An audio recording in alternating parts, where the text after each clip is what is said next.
We're going to calculate the stock price for Chipotle. First thing we need is the market cap, which is $29.4 billion.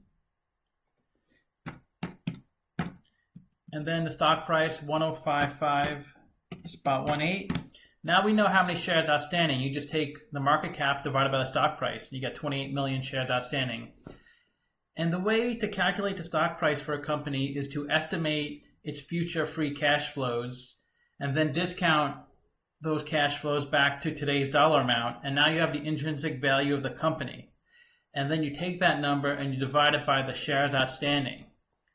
And then we can compare it to the actual stock price and see if it's a buy or a sell. So let's get the free cash flows in the financial section in Yahoo under cash flows.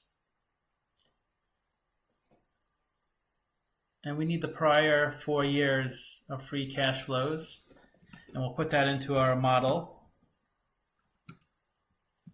Next, we need the income statement, which is the profit and loss for a given time period.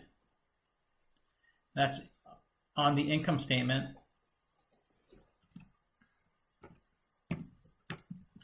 And last is revenue, which is also on the income statement. That's just the total sales for a given period.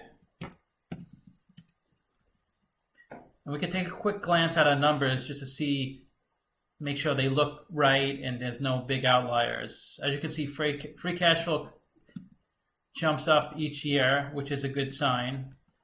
So does net income, as well as revenue. So everything seems to be moving in the right direction.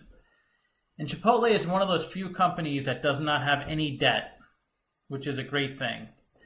So we don't need to figure out the cost of their debt, but we do need to figure out the cost of equity because we need the discount rate to apply to the future cash flows. So let's get the beta, and that's the volatility of the stock.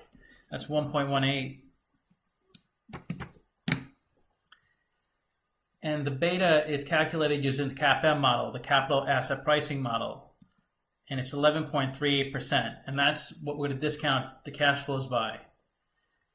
So we estimated the future cash flows for 4 years. Then we did a terminal value, which is all the years beyond year 4. And then we discounted those numbers back to today's values. And we get a value of the company of $22 billion. And we divide it by 28 million shares.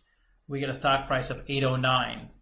Compared to $10.55, we consider this a sell. It's trading at a 30% premium. So it was trading in the 800s a few months back. It's been bid up to over 1,000. And the reason the stock price is over 1,000 is because it never split. Most companies split and they bring their stock price down so it's more affordable to the general public. This company has never split. And the stock price is always based on supply and demand of the market. If more people want to buy a stock, the price gets bid up. If more people want to sell a stock, it gets pushed down the price. So it's really dependent on how people feel about the future of the company. So even if a company made no money 1 year or every year, its stock price can still go up because people think the future of the company is better than the past. So this is my opinion on this particular stock, and I hope you liked it. Let me know in the comments if you have any other ideas for other stocks you want me to look at. Thanks for watching.